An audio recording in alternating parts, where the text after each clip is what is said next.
Bienvenue pour ce cours numéro 2, vous êtes bien avec 78 framboises. On a vu au cours précédent déjà les notes là pour la mélodie principale, on a vu le volume, on a vu l'interprétation, on a vu la vitesse, on a vu tout un tas de choses, on a vu main droite et main gauche, on a vu les deux mains en même temps, qui en fait n'étaient pas très compliqués. Maintenant que vous avez passé du temps à maîtriser, on va dire, la première portée de la partition, et bien maintenant on va continuer le travail et on va regarder la deuxième portée. Okay, donc la portée, qu'est-ce que c'est? Vraiment pour ceux qui n'ont peut-être jamais vu une partition. Mais en gros là on a une feuille de notes et bon, en fait j'y connais rien en solfège, mais globalement une portée c'est soit la première ligne, soit un truc, enfin bref. Vous voyez, ça se découpe et en fait pour travailler une partition, je donne une partition au hasard, vous allez d'abord vous concentrer sur une ligne. Et bon, c'est le conseil que je vous donne, évitez d'avancer tant que vous n'avez pas bien maîtriser la ligne. Il faut apprendre petit à petit, pas à pas. D'abord, sachez jouer une ligne, puis une autre, puis une autre. Normalement, on dit porter. En fait, j'en sais rien du tout. Ok. Alors, vous inquiétez pas, si vous voulez lire des partitions, je pourrais vous montrer une autre fois. Donc maintenant qu'on a vu en fait la première, bon, je vais dire portée, on va regarder la suite, parce qu'on a vu le début.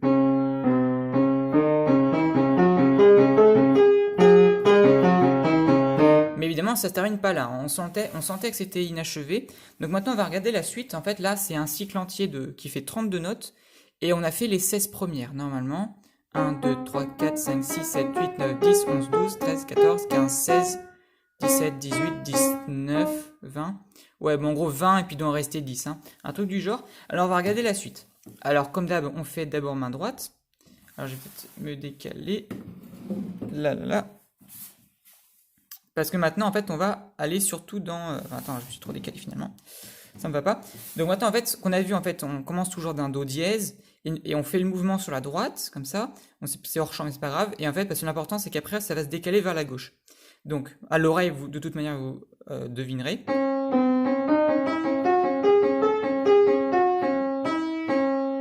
On s'était arrêté là. Et en fait, le principe va être le même. Une note sur deux, ça va être un do dièse. Mais désormais la mélodie va continuer vers la gauche. Donc on y va.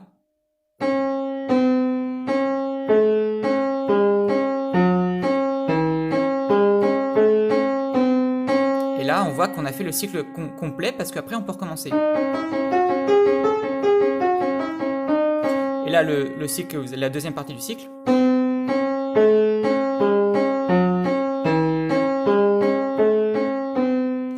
Donc, les notes sont le Do, le La, le Sol dièse, le Fa dièse, le Mi, puis on saute celle-là, on ne la prend pas. Vous voyez, avant, on faisait le beau cycle entier, aller-retour, maintenant on va sauter celle-là. On va revenir sur le Sol dièse, donc je reprends Do, La, Sol dièse, Fa dièse, Mi, et là on retourne tout de suite sur le Sol dièse, La, Do.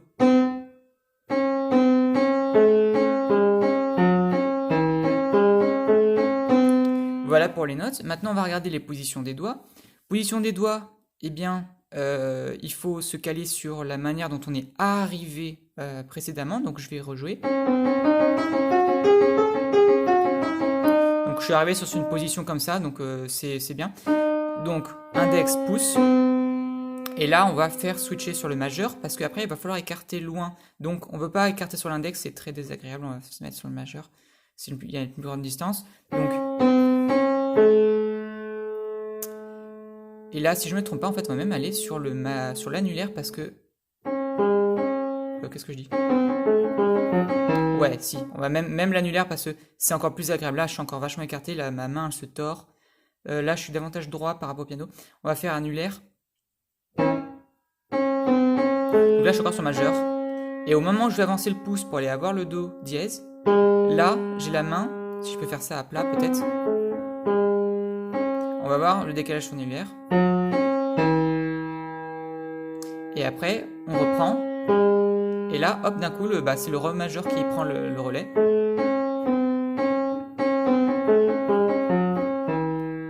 Ouais. Bon, si vous faites que majeur ou annulaire, c'est comme vous le sentez, évidemment. Moi, je montre comment ça me vient.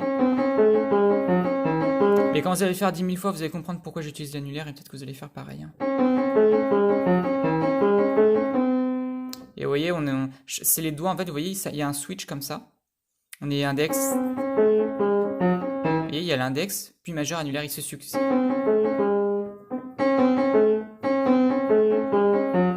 Ah, mais j'ai n'importe quoi là. C'est plus agréable que l'annulaire. Ok, donc maintenant qu'on a vu ça, qu'on a vu le cycle entier, alors je rejoue peut-être une fois le cycle entier. Petit décalage, tac tac.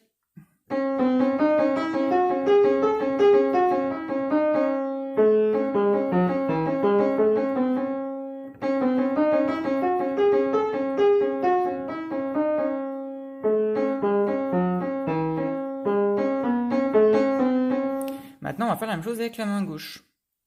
Donc on est parti pour la main gauche. Je vais prendre du côté l'autre Do. On voit pas trop mal là. Donc on avait toujours, donc je rejoue depuis le début.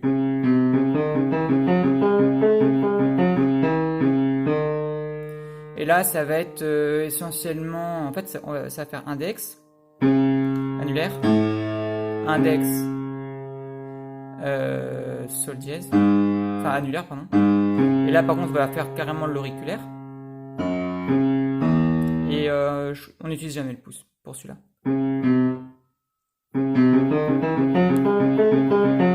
Vous voyez le passage à l'index, parce que ça va vous permettre de jouer sur le pouce et de retomber sur l'index, sur le Do dièse, quand vous allez faire la suite des notes. Et après, passage à l'auriculaire. Ok. Annulaire à nouveau.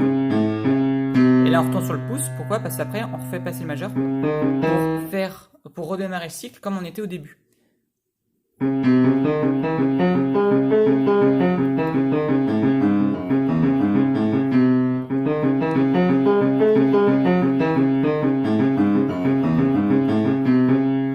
Donc voilà pour la main gauche. On a vu main droite, on a vu main gauche. L'interprétation, on va voir ça après. D'abord, on va faire maintenant les deux mains en même temps. Donc c'était comme le cours numéro 1, c'est ça.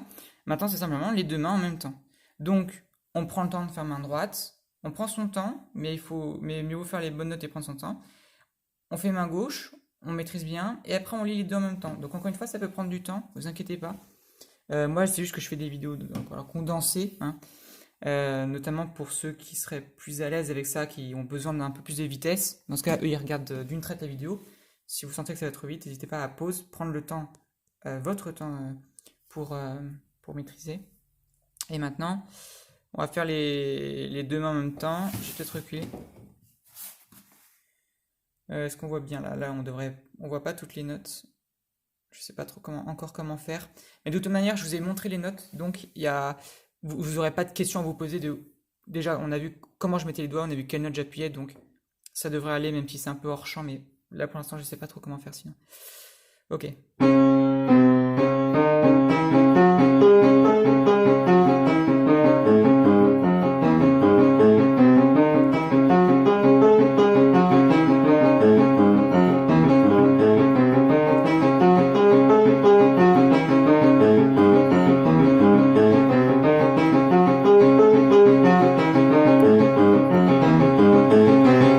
Donc, il faut être au point sur le rythme. Il faut toujours que les deux mains tapent en même temps. Okay, si vous avez un décalage, eh ben, va falloir travailler sur ça. Vous appuyez toujours en même temps.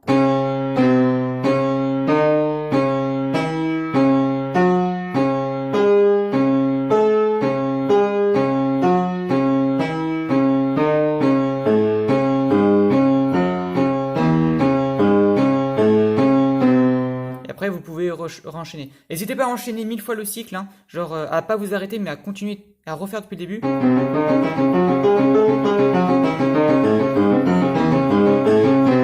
Et vous voyez, vous renchaînez sur le prochain cycle parce que je vous spoil un peu, mais l'ensemble du morceau, ça va être de faire à peu près 10 000 fois ce cycle-là. Enfin, je vais pas vous faire peur, hein.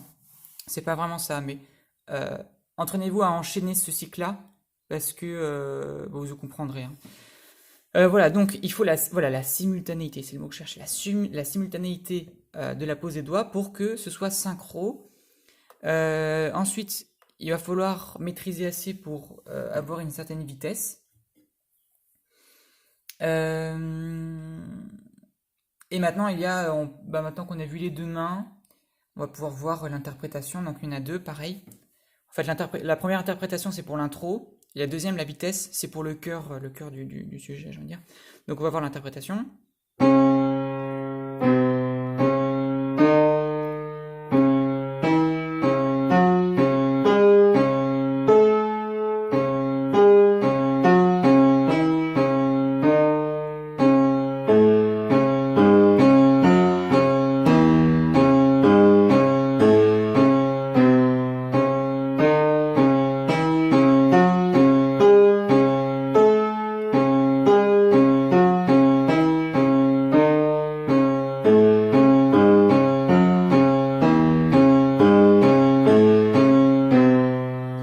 Donc, à part que vous écoutiez et que vous recopiez, je ne saurais pas comment vous dire plus, hein, pour cette première interprétation, c'est que vous écoutez, vous faites au mieux pour ressembler, hein. Je ne sais pas quoi vous dire, genre je vais pas vous dire, bah, vous restez 0,2 secondes sur chaque note, c'est impensable. Je ne sais pas comment vous dire plus que ça, si ce n'est écouter, recopier. Quand on débute le piano, pour bien apprendre, il faut d'abord recopier euh, les personnes qu'on voit, faut jouer le singe, c'est comme ça, hein. Donc la première interprétation, la deuxième, bon bah c'est celle qu'il faudra maîtriser le plus, parce que c'est la rapidité, à savoir que le morceau sera maîtrisé quand il y aura rapidité, hein.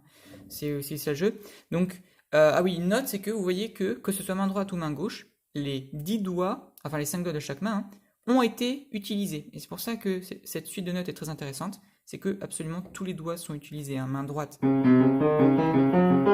j'ai déjà fait les 5. À peine le demi-cycle, j'ai déjà fait les 5. Là, j'ai utilisé 3 doigts, mais quand on fait le retour, je fais n'importe quoi parce que j'ai la chaise qui me gêne, hein, mais vous voyez, 3 doigts à droite, les autres à gauche, tout a été utilisé, donc c'est parfait en fait pour mobiliser tous les doigts, augmenter la dextérité. Et alors, pour l'instant, la dissociabilité des mains, pour l'instant, elle n'est pas vue, hein, pour l'instant, parce que là justement, là, dans cette première partie, il n'y a aucune dissociabilité des mains. Pourquoi? Parce que les deux mains jouent exactement la même chose et en même temps. Donc, cette difficulté-là, elle sera vue que plus tard. Du coup, je sais même plus si j'ai fait la deuxième interprétation, mais je vais la faire du coup. Donc c'est simplement la même chose, mais en rapide, on se pose pas de questions.